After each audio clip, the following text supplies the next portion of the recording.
So first of all, welcome to the new students that heard what a fabulous class this was and signed up. Just as an FYI, this is being recorded, and thank you to MCAT for doing that. The recordings look a little different because we're in a different setting, but any of you who missed last week will be able to go on to ShareFile and watch that. It is uploaded now. Just to let you know, all of you are our biggest advertisers. So if you have friends, relatives, don't keep Molly a secret. You know, tell them how great it is. Have them call the office or help them get signed up. We'd love to have new members. And they don't have to live in Missoula. They can join us remotely, anywhere in the state, anywhere in the country. We even have 2 members from outside the country. So just FYI, if you want to take a course with somebody or you want to share it with them and discuss it later, that would be great. Our next special member event is tomorrow. It's Ponies and Passes, the story of Lewis and Clark here. The presenter is Bruce Mihalish, and that's at 11 a.m. tomorrow. And it is hybrid. The in-person section is almost full. So if you want to not fight parking tomorrow at 11, which is a difficult time on campus, you can watch it remotely, and it will be recorded as well. Please turn off your cell phones if you haven't already done that. And please hold questions until the end of class, although we didn't get questions last week. So what we might do, just, you know, if you do have questions and we don't have time, send your questions into the Molly office, and we could maybe get them to Stephen ahead of time, so, you know, if it's coming up in future presentations, you'll know. And if not, then we can figure out how to get those addressed. Because I know a lot of you just want to, you know, hear Stephen present and not listen to questions. So, and yeah. All right. And without further ado, we'll get started. You're on. I heard you. Oh. Yeah. I just have a loud voice. Can you hear okay? Is it too loud? It's okay? Let me know. I brought blankets if anybody needs. Grizzly blankets, so they're up here. But if you keep them, they're $500, but if you return them, they're free.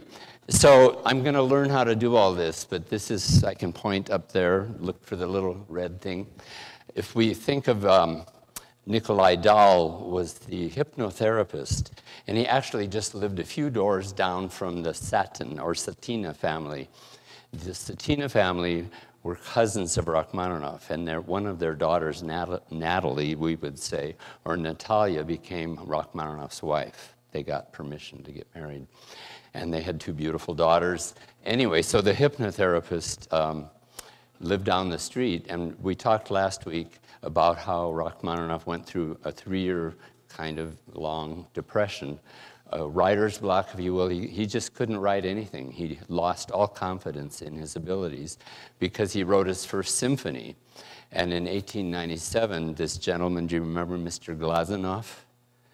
The guy that apparently was inebriated while he was conducting the premiere of Rachmaninoff's symphony.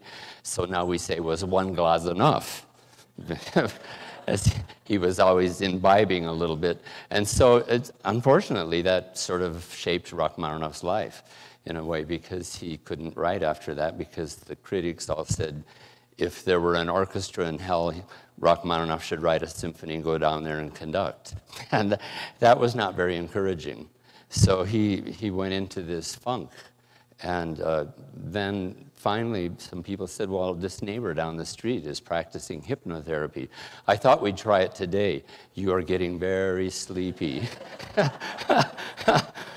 And see, it's already working. See, you're already laughing and you're more chipper. And so maybe that's what worked. It was reverse psychology. I said, Rachmaninoff, you're getting very sleepy. No, I'm not. I'm going to write a concerto. And so he wrote this great second concerto, and it was a triumph. But before, he had like several weeks, like even several months of this hypnotherapy. And basically every day, Nikolai Dahl would say, you are going to write a beautiful piano concerto. You will have so many ideas, you'll have ideas for more pieces. So that's why we're calling this course a trilogy, because last week I know there was a question, and so this was from one of our friends afterwards, and she said, what does opus mean, for example? Opus means a work. So when a composer composes and they send their music and a publisher says, we'll publish it, how many other publications have you had? Well, I've had opus 1 through 16. Okay, so opus meaning work or piece, if you will. It could be a whole symphony. We'll call this opus 18 then. So opus 18 became the C minor concerto. And opus 17 became a suite, which Barbie and I are going to play the Romance movement this morning. And opus 19 became the cello sonata, which in a couple of weeks, Adam Collins, who teaches music theory this hour, he's going to come and we're going to do a movement or two out of the cello sonata. And those are the three pieces that just spilled out of him practically once he got his wherewithal, compositionally speaking. And he said it worked. After a while, I just had more ideas than I knew what to do with.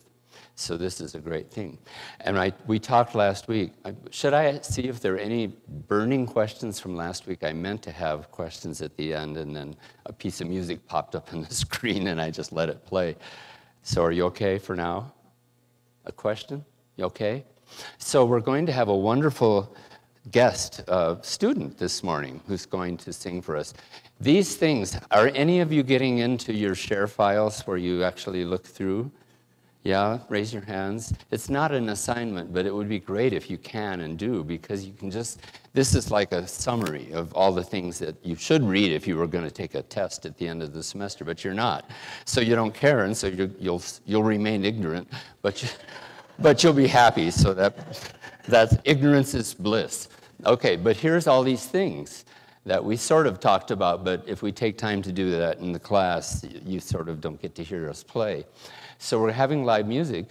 I'm going to play this piece for you in a bit, but before, you're going to hear a lovely song, the second bullet there, the Lilacs piece, and I'll get to the screen for that, and then we'll come back as needed. So I told you last week how Rachmaninoff really wrote vocally as well as harmonically as well as pianistically. He was a consummate pianist, and therefore his writing reflects his ability at the keyboard. But he also, at least for a period of time, I believe it was in St. Petersburg, he was with Babushka, his grandmother, right? And he was with his babushka, and she made sure he went to church, like all good grandmothers. And so he's at the Orthodox church, and he's hearing all these men and the monks, if you will, or the religious clerical people singing these great chants. And so that kind of worked into his music. In fact, we talked a little bit about how that melody in the concerto, which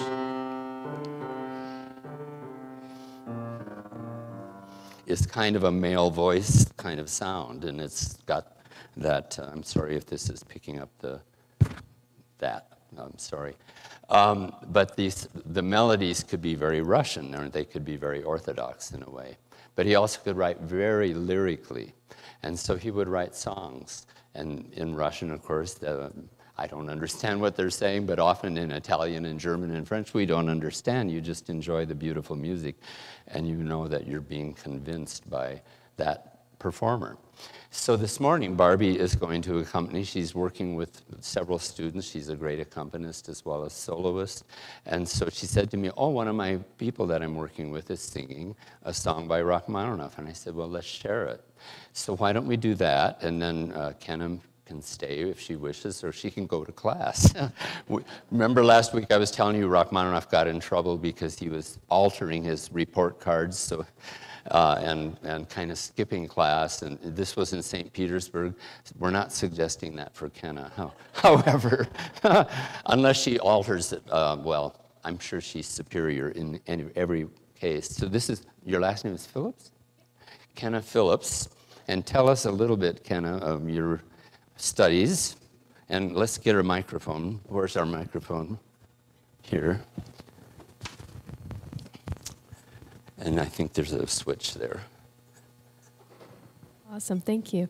So yeah, I'm a student in composition and voice. I'm a double major. I'm a senior, but I transferred from a college in Portland. Yeah, I'm really excited to be singing this, and Miss Blagan is an awesome accompanist. I love working with her. Yeah, it's really fun, really fun. And if she were at a bar, she would just keep the microphone and sing soft and low, and then you'd all say, "Is one glass enough?" And oh yes. Kenna is Oops. not only in opera theater. Did we lose there? And Opera Theater will be presenting Happy Hour Opera this coming Friday. That's the 22nd at 6 o'clock in the Student Center atrium, you know, where those big trees are growing. So if you're free at 6 o'clock on Friday for Happy Hour Opera, come join us. Kenna will be singing. And in addition to opera, she's also in 2 choruses. The University Chorus, we meet at 11, and the Chamber Chorale, we meet at 1. And the Chamber Chorale is going to perform in Carnegie Hall on March 12th in New York City. You're all invited. So, you're all invited. So that's a really exciting trip. And Dr. Corinne Duffy is the conductor of both the University Chorus and the Chamber Chorale, and she's organizing everything. If you're interested in the trip to New York to sing in Carnegie Hall, please contact Dr. Corinne Duffy. They're in a fundraising campaign right now to pay for everybody, and it's going to be very exciting. I don't think we've had a chorus sing in Carnegie Hall before, so this is a big deal. So, in any case, that's Well, speaking of Carnegie Hall, I was turning pages for one of my students from Vienna who studied with me back in Michigan. She was very accomplished. She was playing for a violinist in a final competition. And here I was turning her pages in Carnegie Hall, and it was a dress rehearsal, so it didn't matter. And I said, just while you guys are between movements here, I'm going to play the low A on the Steinway. So I reached over, because they were just rehearsing, and I plunked on the low A, and I said, now I can say I played Carnegie Hall. But I never put it in my resume. I'm too on. I didn't alter that resume. Okay, so I got to shut this off. This is Kenna. Lilacs.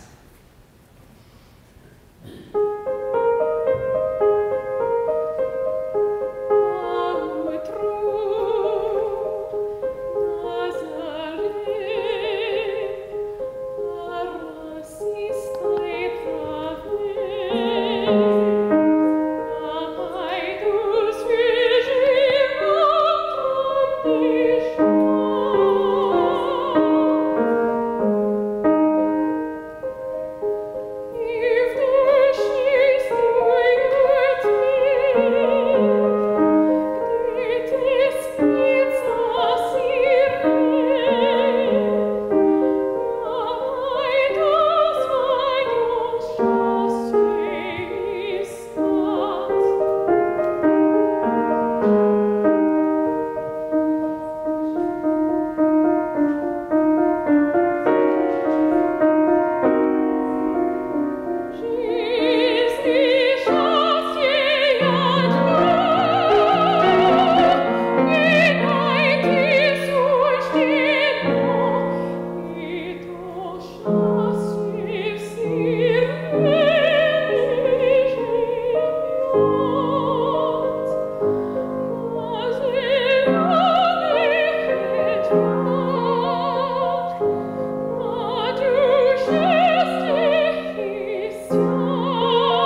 So that's so beautiful. So you hear that beautiful, simple melody, and it's just comes out of his soul, I think. So we have another special guest today. Julia Tai agreed to come and let you guys know a little bit about what's coming up in the next several days. How many of you already have tickets for the symphony this weekend? Don't be shy. And if you don't, I'm not quite sure of the mechanism, but Karen and Terry from Mali are working up a way that you can get, or you just call the symphony office somehow. For Sunday afternoon's concert, they're making a special price if you say, I'm in the Rachmaninoff course, and you get a $10 seat, and they're not reserved. There's a whole section of you just pick a seat or go with some friends and before you get there, and then you're together and you can sit together. So that's for Sunday afternoon, right? So Julia, can you come up here and welcome everybody? And welcome to Julia.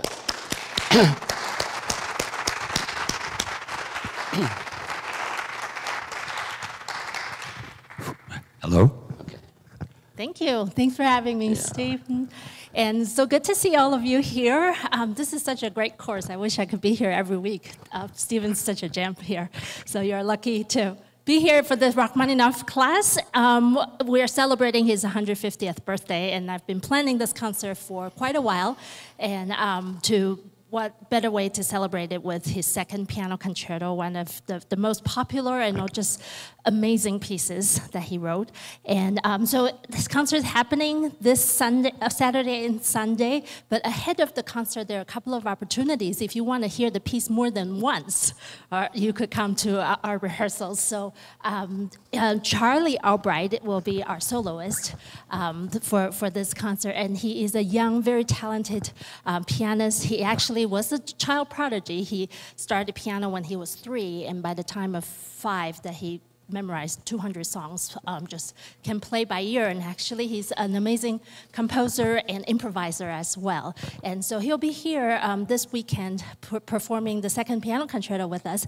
But he will also give a piano master class to the students here Friday morning at 10 o'clock. So if you want to come to see him teach, you could come Friday morning. Friday evening is a dress rehearsal that will happen at the Dennison Theater.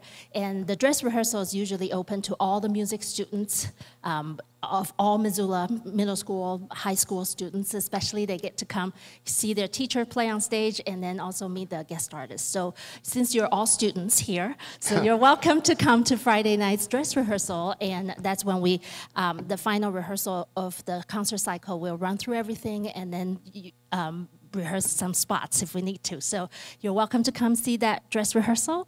And then also Saturday evening and Sunday afternoon concerts. And before the concert, we usually have a pre-concert talk right here at 1 hour before, so 6:30 on Saturday and 2 o'clock on Sunday. So you can come here. Charlie will be here talking to you about this piece.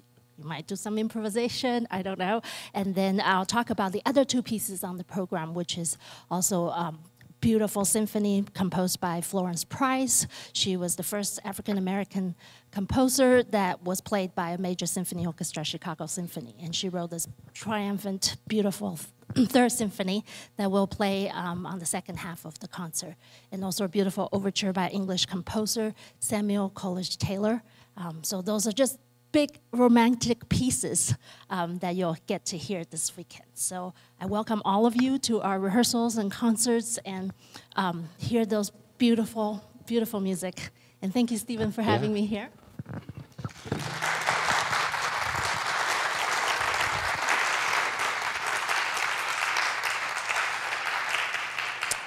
So we love Julia. She's just the best for Missoula, and it's just a great thing to have her here. And I can promise you she will not be inebriated when she conducts. So you can trust that it's going to be glorious. So we're going to back up a little bit now, and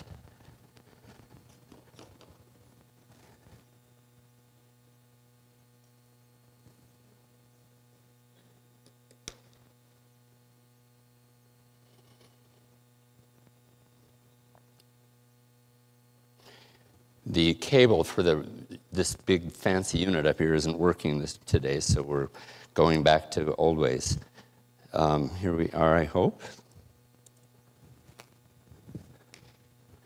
Takes a little while to boot up, and this you just heard. Isn't that beautiful singing? And the beautiful piece. So Rachmaninoff, he wrote so beautifully for the piano and for the voice as well, and for the orchestras. So you put all that together, you get piano concertos as well. And so you just heard that, and this is your own recording that you can hear at home. Why don't I have sound in the speakers? That is weird.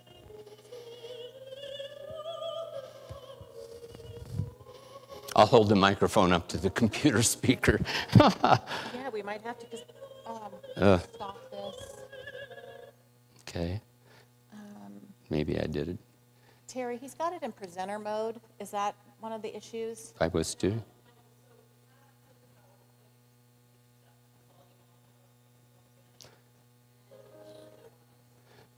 On the computer?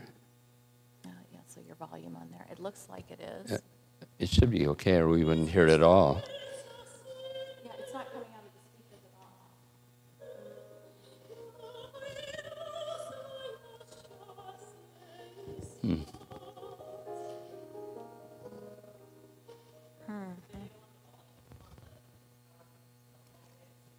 The sound isn't going out at all to the speaker. I know. Oh dear. Well, that's why we have live music. Can't count on computers. So, but we get so much out of them that it's worth it. So we're working with it. Maybe it's look at it. It's showing everything. It's not showing. It's showing the bar as well. I'm not used to this mode.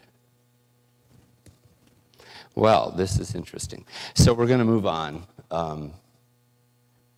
So today we are celebrating, Rachmaninoff was greatly and wonderfully influenced by his cousin. And his cousin was Alexander Zloty. Am I saying that correctly? Zloty.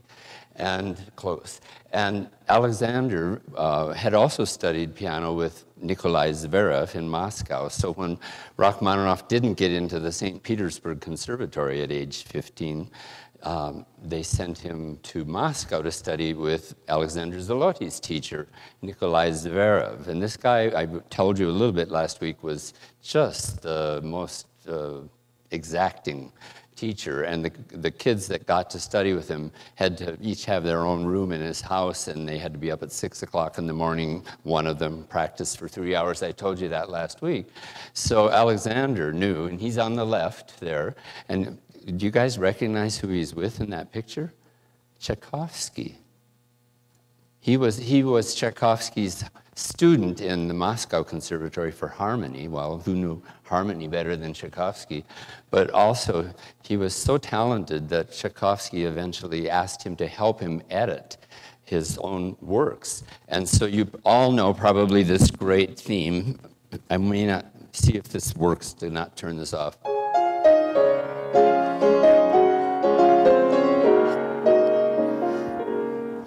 The first concerto of Tchaikovsky, so that's the main theme. And here's the deal. So Tchaikovsky wrote it, but Zloty improved it. Zloty edited and suggested and helped him organize it. And so this was a great trust, to trust somebody so young. And so that's the piece when they have the big Tchaikovsky International Competition in Russia. Well, they're using the Zloty edition. Isn't that something? So that's important. And the next picture you see is, oh, there's too many pieces. Here, my little clicker. You guys keep me on track. So here, Zloty studied with Franz Liszt after he studied at the conservatory in Moscow and graduated with a gold medal. Then he went to Franz Liszt. And they said, you have a full scholarship. And he said, well, Liszt doesn't even charge for lessons. So, well, that's why it's a full scholarship. Good luck finding a place to live in Weimar. But they probably helped him with that. In fact, I read that they gave him something like 10,000 rubles for gambling.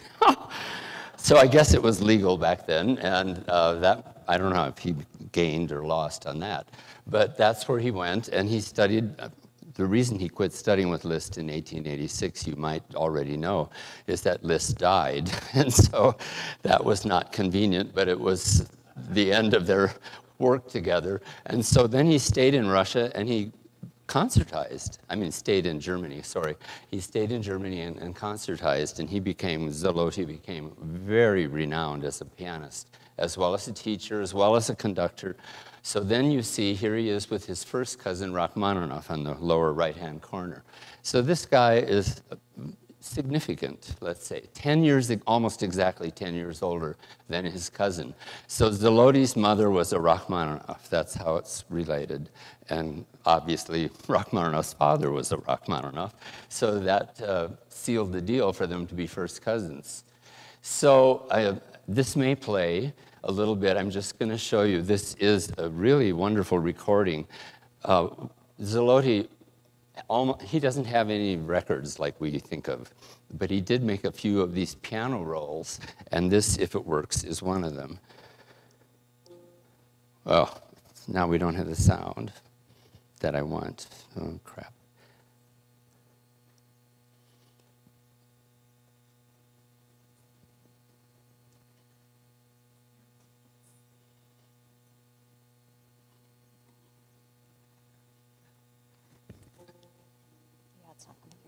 So if you try your Apple menu and the system settings, and then in the output pane, make sure that your HDMI Okay. sound setting and your preferences. She's saying I have to do something with HDMI, but I'm feeling ADHD. So I don't think it's going to work.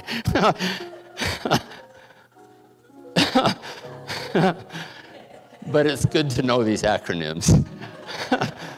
Oh, well, we'll fix, you know, I had already decided next week's going to be kind of a summary. The first 2 weeks we're going to have a nice review session. So we'll have all these sounds up. Pretend that you're listening to this. So I'm going to go on. So this is another recording that maybe we'll get the sound working if can you go in?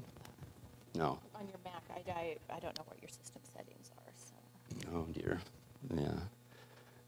So Way up here. I think. on your preferences. Yep. System preferences. Sounds. Sound. Can you see your sounds? Oh, good luck with that. The Bluetooth. No, the sound right there. Where? That little speaker. Oh. Oh, now we got the battery. Talk amongst yourselves. Come get a grizzly blanket and borrow. Do a back. Oh, do the back button on that. I can't yet. So that back button at back? the top, right there, yeah. And then And then sounds. see that little speaker down there, yeah. Okay. And then, do you see an Output.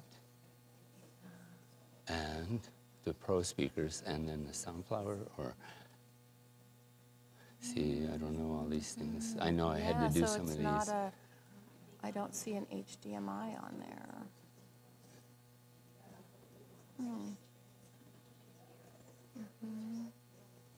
Yeah, because it's wanting to pick the speakers and not the HDMI. Do you have a place for a earphone jack? No. We had it going, and then I had to do something. Oh, that's too bad. Oh, dear. And I can hold the mic close to your speakers. Yeah, so I think that's what we yeah. have to do. It's just, I don't see any other way. Okay, so, wow. Okay, I got to get into my online thing.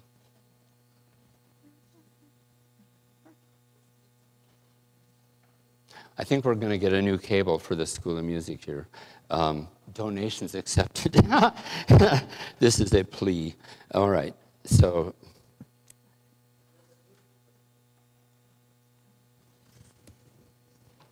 That isn't it, though.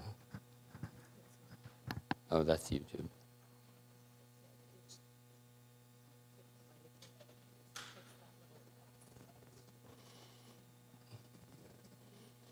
Is that playing? 12. And here's the speaker over here. Is that picking anything up?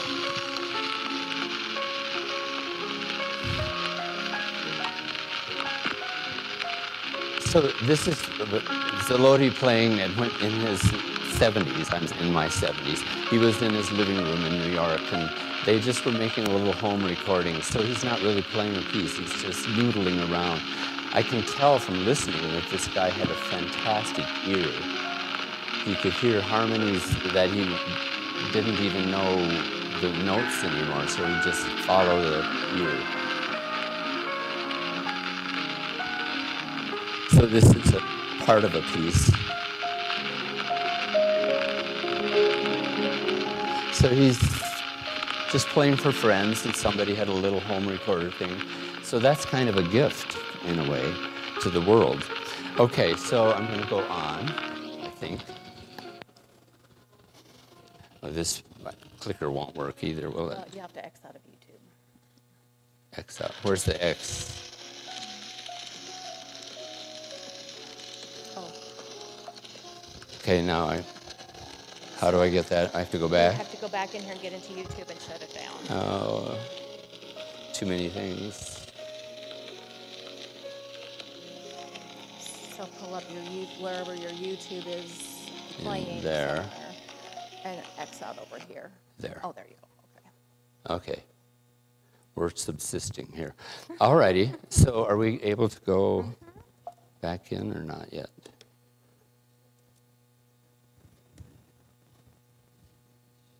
Okay, so somehow we'll keep going. This I wanted to play for you, but I'm going to skip over these things. So Barbie and I are going to play a piece for you. At first, I'm going to play a piece that is very short. And this was given to me, a copy that I got. And if you look up in the right-hand corner, there we are, it says Maria Zaloty. So Maria is the daughter-in-law of Alexander that you're getting to know a little bit today. And Alexander, I told you, could just edit like the Tchaikovsky piano concerto. Who could do that? But this brilliant young mind. So he knew how to take music and a fine piece. And I'm going to play a little bit of the left hand. I'll just look up at the screen while I'm doing it. And this is what Lyadov, who was also at the, I believe, at the St. Petersburg, one of the two conservatories, and he wrote this accompaniment you'll see on the left over here.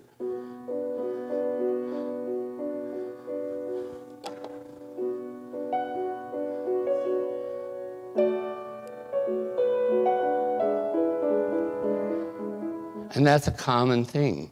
But Zaloty had got, I don't know if he even got permission, because do you need permission to make something better? I guess you do. But he, Zaloty, Alexander, Rachmaninoff's 10-year-old cousin, took out the notes that he thought were superfluous. Do you all know the meaning of superfluous? And do I? And so instead of, it's this.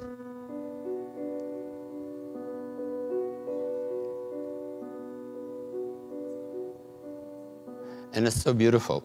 And so I'm going to stop my microphone off for a sec, and I'm going to play it, hopefully from memory. And this was given to me by Maria because she was his daughter-in-law, and so he gave her a copy. I don't know that she had the original manuscript, but it's somewhere. And so you see it's authentic. She gave me a copy because it's got her name there. And she lived for a period of time 2 blocks from the music building. How convenient. So there'll be more about that. So today's a celebration of Rachmaninoff via his very influential and very much beloved and his mentor, advocate, everything, Alexander Zaloty, of which Maria was the daughter-in-law. So here we go. This is a piece by Lyadov as improved or revised by Alexander Zaloty. Am I on? Yes? No, I'm not.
So there's a saying, there's nothing like live music, and apparently it's true because there's nothing. And here's the live music. So it is a little distracting, I must admit, to be thinking, now what other button could we push in the middle of playing? But isn't that a beautiful piece? Just hauntingly beautiful. I actually played it in Cincinnati a week ago on Sunday, or Saturday, when we had a little concert of like each president of the states was invited to the national meetings of MTNA, and MTNA is Music Teachers National Association, and through these classes you're going to learn a little bit as we go along about things like the Etude magazine, and there's articles about Rachmaninoff in those magazines. And so this is incentive, the fact that this isn't quite working today. You're all going to go home and look through your share files and find these PowerPoints, and you can play all of these things yourself in the comfort of your home. So that's Maria Zolotti's personal copy that she gave to me. And here's a picture of Maria. And she was quite the looker. So she was a great student of Alexander Zolotti. She studied with him in New York at the Juilliard School, and he was her teacher. And she told me one day that she was in the anteroom. They had anterooms. We have like the hallway, but they have anterooms in New York. And she was in the anteroom waiting for her piano lesson, and in walks this stunning young man. And she says to one of the people that also waiting for their lesson, who would that be? Well, that's one of Alexander Zolotti's children. And she thought, well, he looks a lot like my first husband and only husband. And she was right, because they eventually married. So she became a Zolotti. And she, I knew her, she was a little bit older than that when I met her, but that's probably what she looked like in the anteroom. So I'm sure he noticed her as well. And I think I have a little bit the story correctly, that eventually when her husband passed, then she was alone, and she has kids in Montana. And so the grandkids and her son, why don't you come and live in Montana? And she did.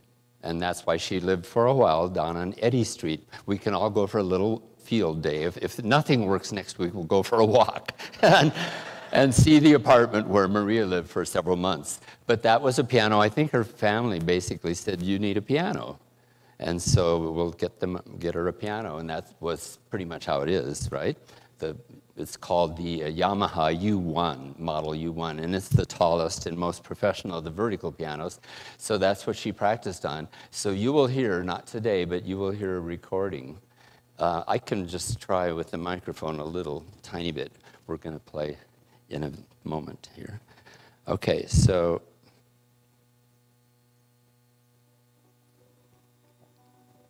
Now, where did my other microphone go? Backstage?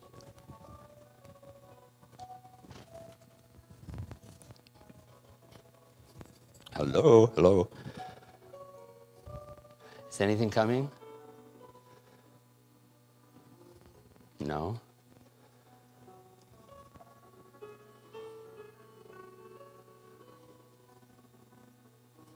I wish we could get the sound working. So, okay. You're hearing my mutterings. I wish we could get the sound working. And anyway, one time I was recording a video in the balcony. Oh, wow. That's Maria. Isn't that beautiful? It's coming now? Congratulations to Terry.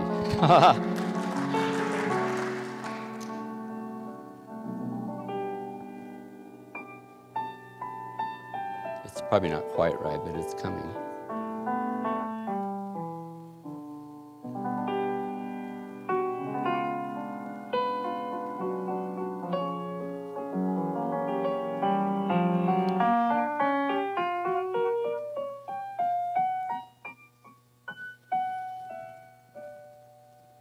Okay, that's great. So you'll hear it at home. That's your assignment for this week, among many, to enjoy these pieces that are actually loaded up for you.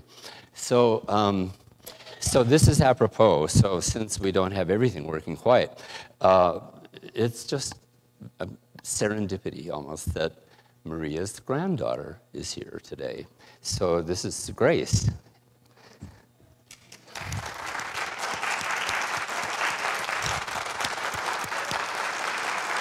So Grace is going to come up. We're going to get a chair, and we'll just talk to Grace, and then we'll play. Yeah, if we could get a...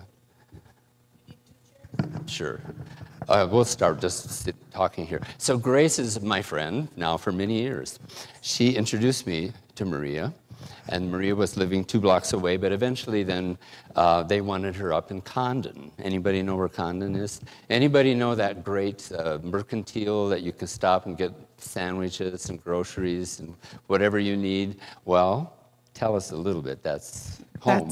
That's our home in the Mercantile we own and rebuilt 5 years ago. Thank you. And boy, I'm trying to hold it together sitting there. So many emotions. Yeah. You know, those pictures you had of Franz Liszt sitting and my great-grandfather standing. I don't know if you realize that that picture, Alexander was going to sit, and he was going to have Liszt stand because Liszt was so wonderful, and he idolized him and admired him. But Liszt said no. He said, I'm old, I'm done. He goes, I sit. He goes, Alexander, you stand because you're young and you're going to carry forward. And then Tchaikovsky with my great-grandfather in the other picture, he was my Aunt Oksana's godfather as well. So, and then that piano is at my house. Yeah. So, and Mama and Papa Kushka, yeah, right there. So Tchaikovsky was my Aunt Oksana's godfather, and then the picture in the middle I have at home. And that's the story my grandmother told me about that photo. Did you get the sound okay? Kind of. And Rachmaninoff was a troublemaker, I know, I heard. That's why he went to live with them. So he was getting into trouble, so his mother called his sister and said, can you take him? So he went to live with them. Yeah. So you keep that. So I said, can you bring a few things? And I guess we'll just show a lot of things next our review week. This is Alexander Zalotti's metronome. It was always on his piano and on my grandmother's piano as well. Isn't that cool? And we either had to call Musi and Kushka, my grandparents, Musi and Kushka. They gave each other pet names. And when I went to Russia, I was invited several times. And when I went, I found out Kushka means female cat. So they nicknamed each other, or grandmother and grandfather. We could not call them grandma. You know, it was always, you had to sit at a table. You did not touch your food. You did not do anything until everybody was seated. She was very disciplined. She said, you can call me Musi. Everybody in my family calls me Musi. And that was an honor, but I said, well, maybe I'd say it wrong. I'll just go with Maria. And then that was fine with her, too. But Gary would pick her up and we'd go to concerts. She'd come to my recitals or others, and it was just a great thing. Oh, she loved you. Well, we had fun. So... That's heavy. You need help? No, I'm good. Okay. So you're going to come up afterwards, show and tell. So I know it's sort of weird, but these are Alexander Zalotti's bronze cast of his hands. Now, I'm thinking that they enlarged them, but she says not. It's authentic. And No. mine are pretty big, but They my were gosh. one of Russia's most, what was his name? It began with Z. I should remember his name. He was one of their most accomplished, famous sculptors that did these hands of my great-grandfather, and he did them to scale because he had one of the largest hand sets for... Well, he was Rachmaninoff's first cousin, and I showed you last week how Rachmaninoff could reach from here to here and put any number of notes that the other 3 fingers could play in between. So clearly they had something, we could call it the Rachmaninoff hands or something. But this is not for sale. But come and take a look at the end and just admire this talented student of Liszt and of Tchaikovsky and of, and then Rachmaninoff being so much helped by him. So, yes, I don't know that we have a plan at this point. Yeah. I have, Kim, can you bring me my phone real quick? I have something to show you. I was going through my grandmother's old albums, and Kim loves old photos like I do. So the name you said, the alcohol guy? Glazunov. Yeah, Glazunov, yes. Is this him here in the photo? Look at Moose. Oh, yeah. That's him and a horse, and my grandfather's in the horse and buggy. Oh, my gosh. And that's Mama Kushka. Yeah, and there they are. See? We'll get these up for next week. Yeah, Don't you wish you could see them? But I wanted, but, Oh, we'll have a little seance up but here. now I know who that man is. I didn't know. Yeah, well, in fact, he did actually have a rubber hose from his vodka or whatever it was in his desk. I told you that, but it's true. And he could do, I guess, gravity, I'm not sure, or take a sip now and then accordingly. I'm feeling like I should have one today.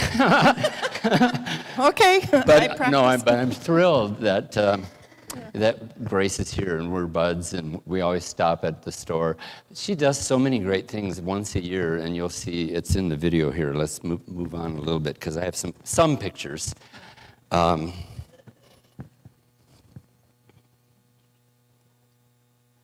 Okay, sure. You can come back and then we'll play. So this is interesting, just look at it and think about it, because Rachmaninoff knew, and all the Romantic composers knew, and they reasoned that the strongest form in nature, and if you will, in building, let's call it structure, is the arch. Nothing can break the arch almost, except a bomb, and there were plenty of those in the world, but look at the old Roman aqueduct, right? Still standing in Segovia. And so that's, Gary and I got to see that, and it's about 2 miles, and that's how they got their water from the mountains into the various places. But water only goes level, so they had to build up to the level of the water to get it across the valley to the next town. And there in St. Louis, there's the arch. How many of you have been in the arch in St. Louis? Yay, okay, that's next week's midterm. So that little elevator just keeps swiveling until you get to see at the top the observation tower. So the arch is strong. So you hear a lot of pieces that start quietly and they grow and then they end quietly. And that is an arch form. And another way to think of it is that you have the A section, which is a certain theme, and then you have a contrasting middle section, and then you come back to the A section at the end. So A, B, A, and that's also a kind of arch. So music that makes an arch, even just simple little phrases make arches. And so he knew that, and the arch is the strongest form. Even I sometimes think the Romantic, the word Roman is in there, right? So the romance language, as they say, it's kind of all commingled. So Romantic could be architecture, it could be literature, it could be music. So we are in the Romantic time period, and Rachmaninoff lived past that time, but he was so imbued with harmony and with pianism and with understanding of melody, all of that, that's how he wrote his whole life. He really stayed with his soul, you might say. So that's the arch. And he had this thing. He said that every piece has a point, and everything goes to that point and then recedes from the point. And he said the point could be the quietest place in the piece. It didn't have to be loud. And so you could think of this when you're listening to music, that it's going somewhere.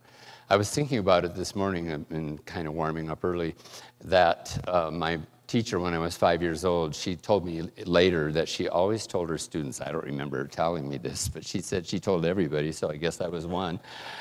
She said, it's not enough to play the notes, you have to say something. So that's what we try to do when we play, because music says something. It's a language. And so Rachmaninoff would get very upset with himself if he played a concert and a big piece, Chopin B-flat minor sonata, and he'd go off stage, he said, I missed the point. something like that. He was very self-critical, but also very astute and very focused on where the music should go. This is my little story. That record on the right there is what I bought after. Anybody watched the movie Brief Encounter? Ever hear of this movie, Brief Encounter? It's a famous classic movie. You should go home and watch it. I mean, it's like spooky how it's timeless, but it's considered one of the top 2 British films ever. And I was in high school when our friends came over, and they had late night television and Brief Encounters, like a rerun, right, in the 50s when they were looking for things. So we all watched Brief Encounter, and they're like, you're hearing sort of,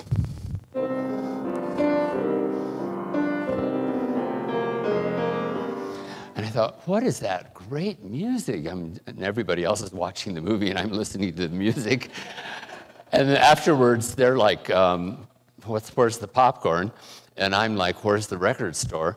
So the next day I went and bought that record. It looked exactly, I found it online, that's the record jacket there.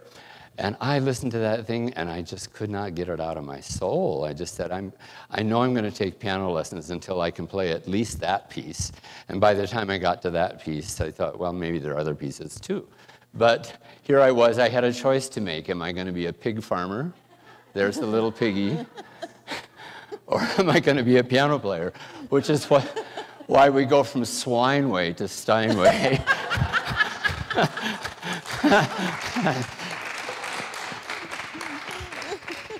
Yeah.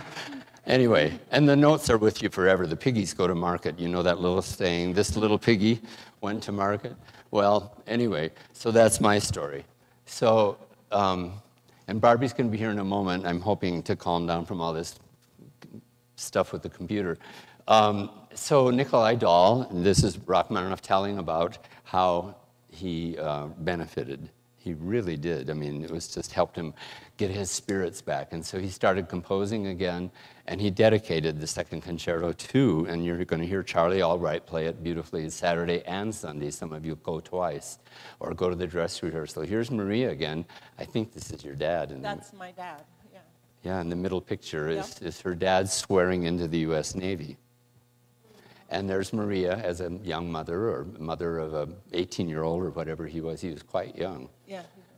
And then Maria, in 1990, Juilliard celebrated 45 years since, like we're celebrating Rachmaninoff 150, but they were celebrating 45 years since Alexander Zloty had passed, and he taught at Juilliard for like 20 plus years. So she was invited to the Juilliard School of Music, where they held a big benefit concert, and a lot of his former students played. So there's Maria in her New York event. And here is, and this, so I've talked a little bit to Grace about the fact that Rachmaninoff, that Alexander Zloty, her great-grandfather, married basically a well-heeled person, Vera Tretyakov. And the Tretyakov Museum still exists in Russia. Has anybody been to Moscow? It's Moscow, right? Moscow. Anybody been to that art museum? The big art museum there. And it's, I've been told, maybe by Maria, but also maybe read, that when communism came and the Soviet Union came, they made, the church was no longer, the Russian Orthodox Church. It was like the People's Museum or something like that. They weren't promoting, and everything was the people's this and the people's that. But the Tretyakov Art Gallery remained always the Tretyakov. There was no other way than, it's like the Smithsonian's not going to get renamed, and the Guggenheim Museum in New York's not going to get renamed. So Vera was an heiress, if you will, to that music. My great, that's my first trip to Russia, was 150th Jubilee of the gallery for Pavel Tretyakov. Pavel Tretyakov, her father, and then he hired Alexander to come play for a dinner party. Wow. And that's when Vera met Alexander, saw him, and my great-grandfather wrote, and I read his diaries, he was not happy about his daughter being with a musician. He said, she'll never go anywhere. Speaking of not going anywhere, they did, and during this time of the change of the Tsar was murdered, and the family, the whole thing. Russia's got some issues, I think. But anyway, so the Zloty family basically had to get out somehow. Yep, a white horse, a white sleigh, and white sheets over the Gulf of Finland with one daughter, Oksana, my Aunt Oksana. Only Oksana was Yeah, there with my them? grandfather Kushka, my Musi's husband, he was arrested. And he thought he was going to be killed because he was with there's 5 of them in the cell. And every day they would take out one of the guys, and he could see out the window them executing them. And he said that there was a Chinese gentleman in there the night before, and my grandfather said that he lost his mind. He would damn God, and then he'd pray to God, damn God. And they took him out to execute him, and my grandfather said, I'm next. But somehow he never knew how he was released. And he spoke fluently 8 different languages. And so he escaped through the woods, swam across the river, got to the other side, and they were going to send him back. But he said, no, you can't send me back because they'll kill me.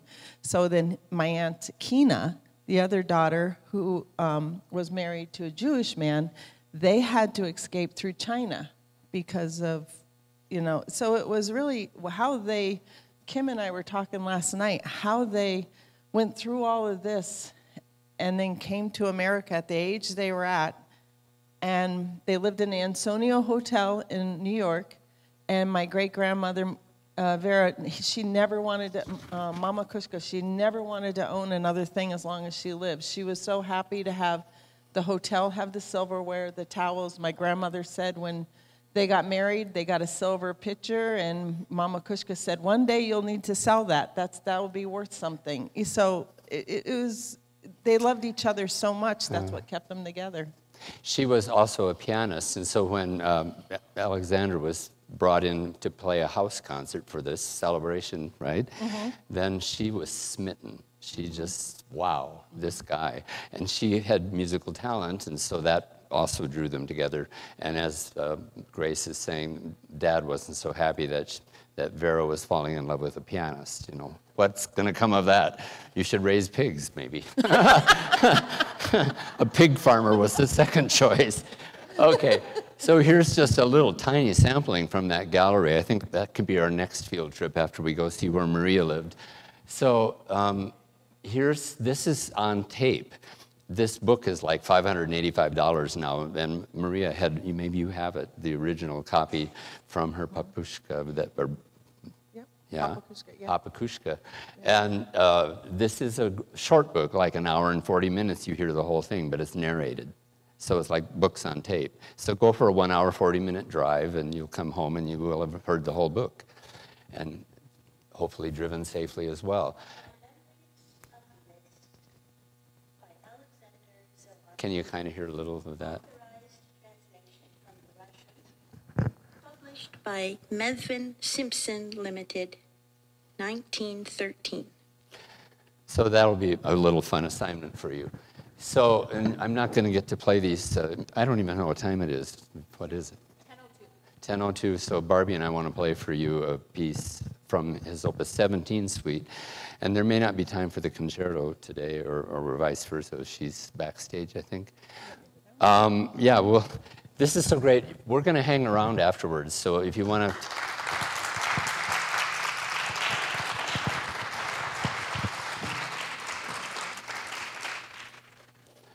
Okay, so just going a little bit here. This is so fun. This is the trailer for the movie, Brief Encounter. And maybe...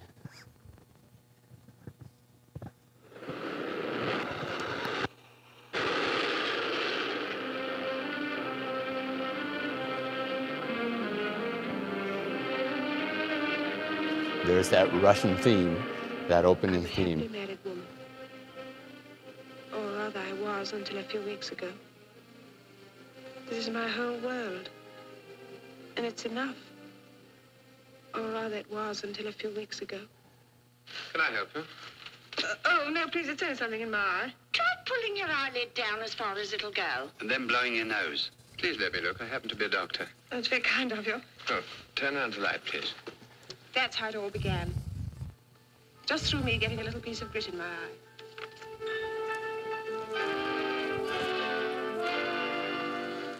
Are you going for pictures this afternoon? Yes.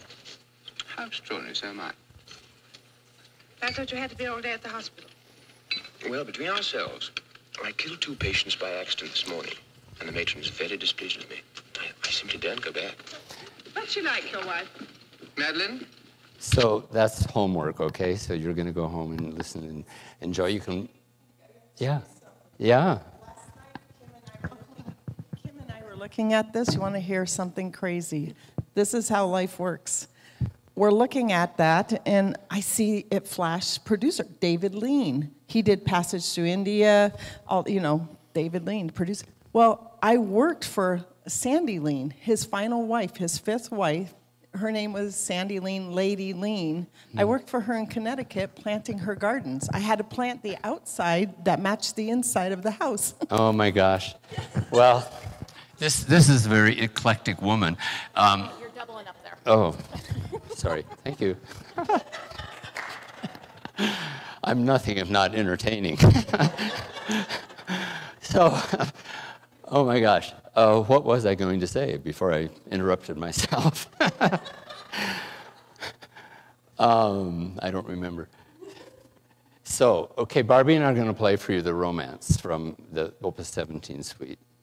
And we'll run out of time before the second movement of the concerto, but I'll play it for you another time. It's a different look from playing it with the symphony. And you'll remember that Alexander Zalotti played the piano part for the concerto when it was being written, but he also was the pianist. I think I'm playing the part of Alexander Zalotti in this performance. So Barbie will be piano 1, and maybe just for the sake of time, we'll just not put the lids up. But is Barbie here? You guys are wonderful. Thank you for your accommodation.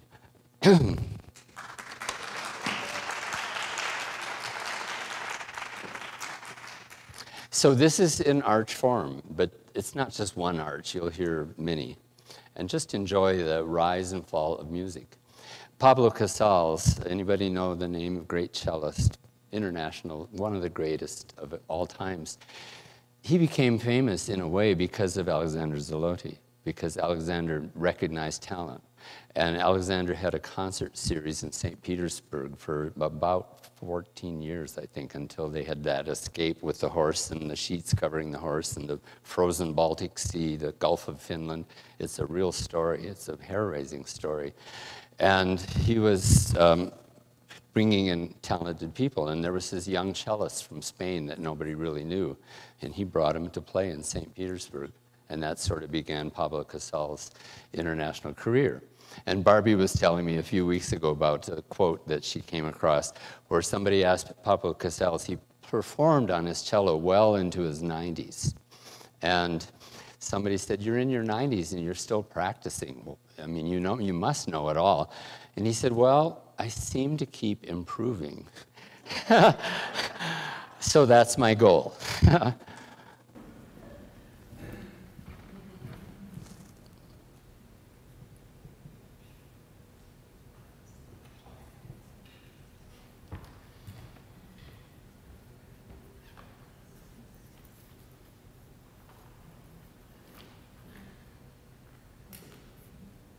Last week, I missed a D sharp, and it was because I had the wrong glasses.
So next week we will review. You'll come up afterwards and we'll all get to visit a little bit. Just hang around, take a look at her great-grandpa's hands, compare yours with his hands, check his metronome and see if he had a good rhythm.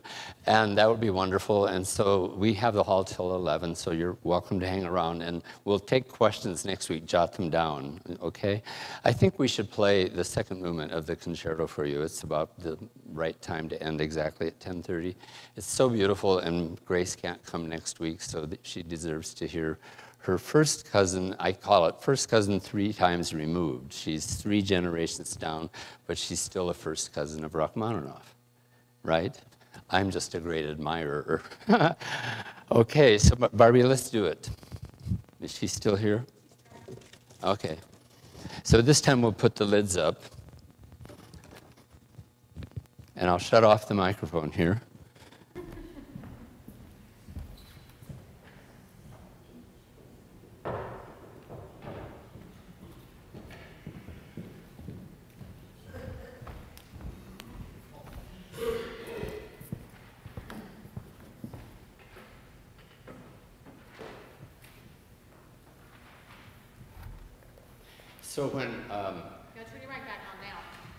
So when electricians have technical difficulties, they're referring to the electricity. We're referring to, it's time to go back to the practice room. So we're working on this piece, and it's you'll hear Charlie Albright play it. I knew this guy when he was a little kid, so that's fun. But I'm not his first cousin or anything like that.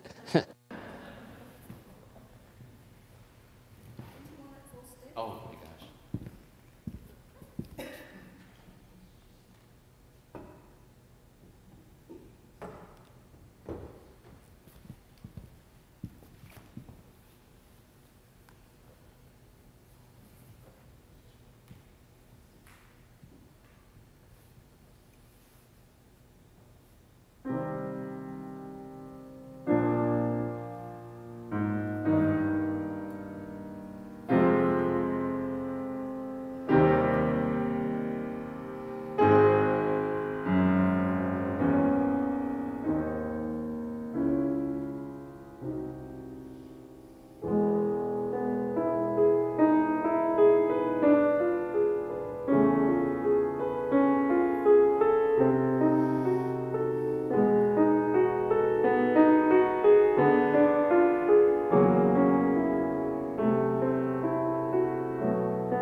No surprise.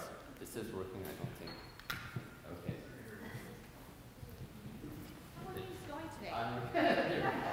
They were going fine at 8 o'clock this morning. Okay. Oh, good. No, not quite. So I'm going to let you in a little secret. I don't think we have standing ovations. You'll do this, and then I'll stood up. Isn't that weird? Come over here with me. There we go. Okay. Okay. We got it now. Okay. Well, just before we close, so the last thing you hear in the piano in this piece is actually stolen from his first movement. Oh, jeez. Okay, so in the first movement you hear this. Beautiful theme. I didn't even know it the first time I learned this piece that he used that theme. But he moves it into another key.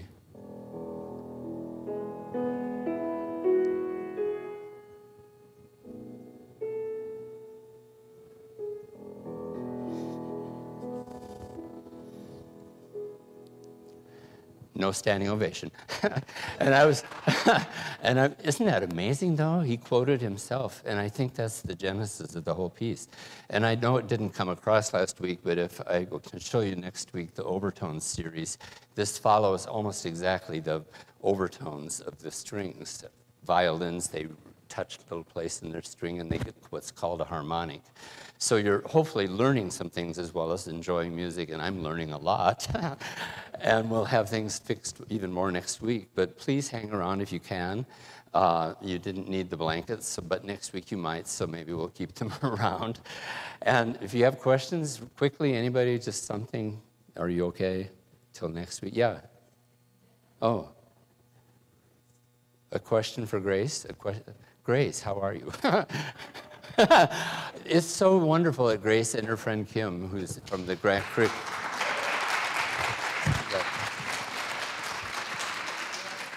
Yeah, come on. So we got to get to know Grace a little bit. This woman isn't just an employee and a boss and everything else up at the Mercantile.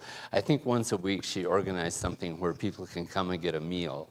And then I saw on the internet this week it's beef stroganoff. I think we should just we can make it there by noon. Yeah, and so she's part of the community. She helps people. It's great. We need that.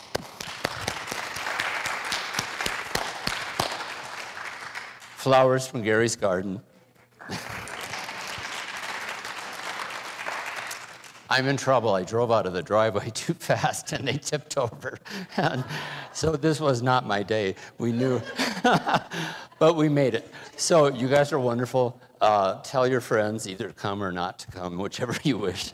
And we'll see you next week, if not before, and stick around.